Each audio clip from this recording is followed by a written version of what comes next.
Hey everybody, and welcome back to Melgar Media. Man, a lot has happened since we had our last episode. Super Bowls, upsets, wins, so many cool commercials. The halftime show brought us all back. No, I didn't just come from a Peaky Blinders convention. It was a little chilly outside. Decided to record right after that. But let's get right into it. I was super excited to see a lot of the trailers and teasers and things during the Super Bowl. One of the things I got excited to see was the Jurassic World Dominion reunion of the OG cast of Laura Dern, Sam Neill, and Jeff Goldblum.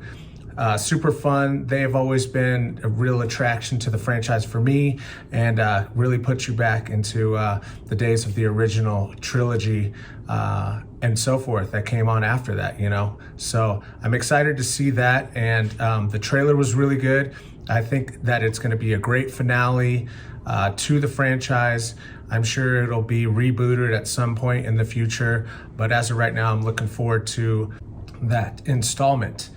And along with the Super Bowl came a lot of really cool commercials. I think my favorite was the callback to Cable Guy, with Jim Carrey reprising his role. I mean, the guy didn't skip a beat. Hilarious as always. Another cool trailer that was dropped was for the new Doctor Strange movie, Doctor Strange 2, Multiverse of Madness. I think this movie is going to be absolutely insane. There's going to be so many cameos, so many breaches into other realms and multiverses. I mean, hearing spoiler Patrick Stewart's Professor X from X-Men was just mind-blowing, but expected to have a lot of really cool surprises coming through in that film. And I think that less is more in this one. They've already showed us quite a bit, so I hope that the upcoming trailers and teasers back off a little bit and giving away too much, because I think by the time No Way Home came out, Spider-Man, we had seen quite a bit, and people were putting together that Toby and Andrew were actually in the film just by seeing cut scenes and spoilers in the trailer. So I really hope that this doesn't go down that route. And I'm gonna watch it regardless, and it's gonna be amazing. But the Marvel Universe is doing really well, and I'm excited for this next one. Also, Lord of the Rings of Power has dropped their teaser. And I gotta say, I'm really worried. As a massive J.R.R. Tolkien and Lord of the Rings fan ever since childhood, I have to say, I'm pretty worried. It looks too shiny and new, and I'm not the type to jump on the woke train and, if for or against. I'm just saying that I feel that there's definitely some agendas in there that are being kind of forced. And J.R.R. Tolkien described all of the characters and all of the races very specifically because he was creating his version of this mythical and fantasy world. Peter Jackson stuck really true to the source material enough to adapt it onto the big screen and make it a phenomenon.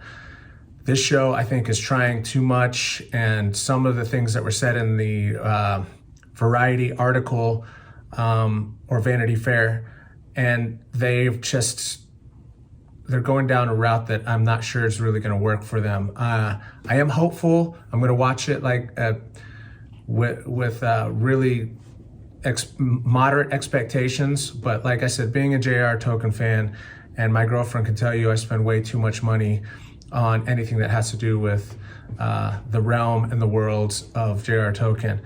I am concerned, but the project itself is, $1 billion. So each episode is millions. With that and what I've seen, the too much CGI work, and the CGI work looks a little shoddy, looks like a video game. I can go on for days with my criticisms, pros and cons, but here's just fingers crossed that it comes out to be something different than what we're seeing in these teasers. And the upcoming trailers, I hope, are a little bit more intriguing than what we're getting right now. On to the next. Another Lord of the Rings thing, though, that I am excited about is an animation feature that's coming out in 2024. And this is going to be about the ROHIRRIM. If you're not well-versed in it, look it up. It should be cool. I think that this one I'm a little bit more excited than the actual TV series. But I'll leave it at that because I'm sure a lot of people aren't into Lord of the Rings. But if you are, check that out. Animation movie that's coming out 2024. And it's bringing a lot of the people that worked on Peter Jackson's Lord of the Rings for the ride. So I think it's going to be quality work. Also coming out, I think Screen Rant dropped a story showing some of Michael Keaton's Batman and his new his costume for the new movie and series that he's going to be involved in as well, Batgirl. Which, I mean, Michael Keaton just did such a good job. And I remember growing up being like, I don't know who would play Batman besides him. And then, Christian Bale and them came along. But I'm ecstatic to see him come back to the role and be more of a mentor to the Flash and to other members of the Justice League, and just it's going to be really cool to see where they're going, because every franchise right now is doing a multiverse thing. I mean, I won't be surprised if Star Wars does the war or the world between worlds and fixes some of the things that happen in the sequel trilogy by creating a new timeline. I'm all for it. It helps. It opens up all of these franchises into uncountable and unfathomable storylines, and I'm here for that. So I'm excited to see that. Black Adam, another DC project with Dwayne "The Rock" Johnson. I'm excited to see, and it seems like he's building up a really cool team as well, the Justice Society, and I think that is going to help DC move along quite well, just greasing the wheels there. I think DC is starting to come to terms with that they needed to step up their game, and they're doing everything that they can. On that note, watched the season finale for Peacemaker today, and man, that a couple episodes ago, I was talking about, I think they're doing too much with the jokes and everything. Well, they nailed the landing. Let's just say that. And it's renewed for a season 2. Let's go. I'm excited for it. I think the jokes towards the end were just hitting. They were hitting on all cylinders. I'm really excited about that. Also, along the lines of kind of Peacemaker and the anti-heroes, breaking news that Homelander is getting from The Boys is getting his own animation series as well. That'll be coming out March 4th. So keep your eyes open and ears to the ground for that. There's a trailer out right now. It does look very adult animation, and again, I'm here for it. I love it. Another announcement: Star Trek 4 with the newer cast is finally moving along. It's greenlit, and it's bringing back some of the original cast so far. Chris Pine and Zachary Quinto have already signed on to reprise their roles, and that's pretty much the main two that you need. I'm excited to kind of see where they go and if this is going to be the final for them. I'm sure that they have 1 to 2 more movies left in them, even though, I mean, I could handle 5 or 6 more with this cast. But it's been in limbo for quite a while. I'm just glad to hear that all the money issues have been resolved, and the salaries and everything like that, and they're going to move forward with it. And we shall see what the future holds, pun intended. Another announcement, and these are just all announcements, they're dropping so much entertainment queue-ups for franchises that are moving forward with sequels, prequels, and I'm loving a lot of it. Another one that I was really excited, A Quiet Place Part 3 is going to move forward, but I'm guessing they're going to get a spin-off. I mean, this can do just like The Walking Dead did, and they could branch out into tons of realms with this, especially with where they left it. I'm sure they'll have returning cast members, and I believe that John is going to return to help produce and direct in that new future installments. Another one that was talked about recently is Sonic 3 is happening, and Knuckles is getting his own series as well, spin-off on Paramount Plus. They also are dropping that Halo series and have already renewed it for a season 2, and it hasn't even dropped season 1, so there's a lot of wishful thinking going there. But back to Sonic, I enjoyed the first installment. I'm glad they listened to the fans after that first trailer dropped, and fans were kind of like, Sonic does not look right, please fix the animation, and they did, and I'm sure they did some rewrites, but funny, it made its mark, and Jim Carrey, of course, playing the bad guy, Big Bad, looks great. There's already a trailer out for the next installment, and I'm looking forward to it. And you know, Sonic the Hedgehog 3, you can't really complain. You can keep that going as well. Like I said, multiverses on multiverses, especially when it comes to video game characters. Oh, take a breath after that, because there's just still so much to talk about.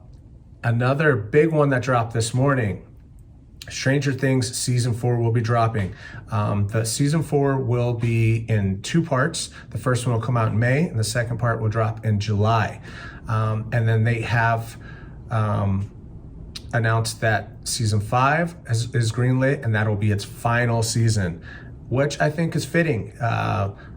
You know, they can't do much more with the story, as well as the actors are getting older, but they could do spin-offs. You know, there's a couple of those characters that you could see going off and doing their own thing and, you know, exploring the realm even further. All exciting news, all things that I have been thoroughly impressed with since Super Bowl. Just so many people want to ride the coattails on that because you're watching, you're listening. It's the perfect time to advertise for new projects. One that took me by surprise, I will say, the new Fresh Prince of Bel-Air TV show that is on Peacock.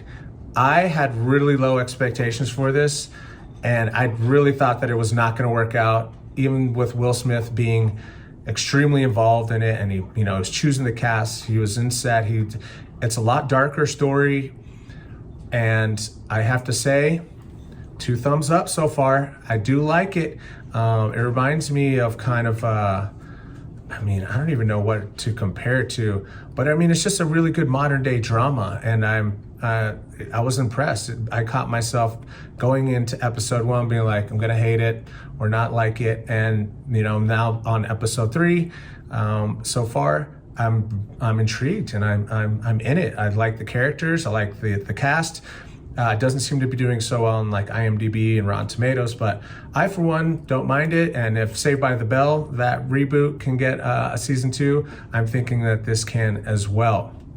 So, all new stuff to be excited about, and I am looking forward to seeing a lot more trailers coming out. Again, Star Wars content with Obi-Wan, it's a new show, which I thought they were going to drop a trailer during the Super Bowl. They didn't. Hey, you know, they're just holding off, and we'll get something exciting soon. That being said, take care of each other. Make sure you smash a like, share, subscribe. Yeah, if you want to know about this fashion, I'll put some links in below where this jacket came from. Big shout out to all my friends that have been supporting me and sending really cool messages, like my friend Grilled Cheese Nate. I was thinking about you today, sent me a nice little tidbit on how to move these videos on a little bit more smoothly. So mad love to all of you guys, but take care of yourselves, and we will talk to you soon. Melgar Media out. Peace.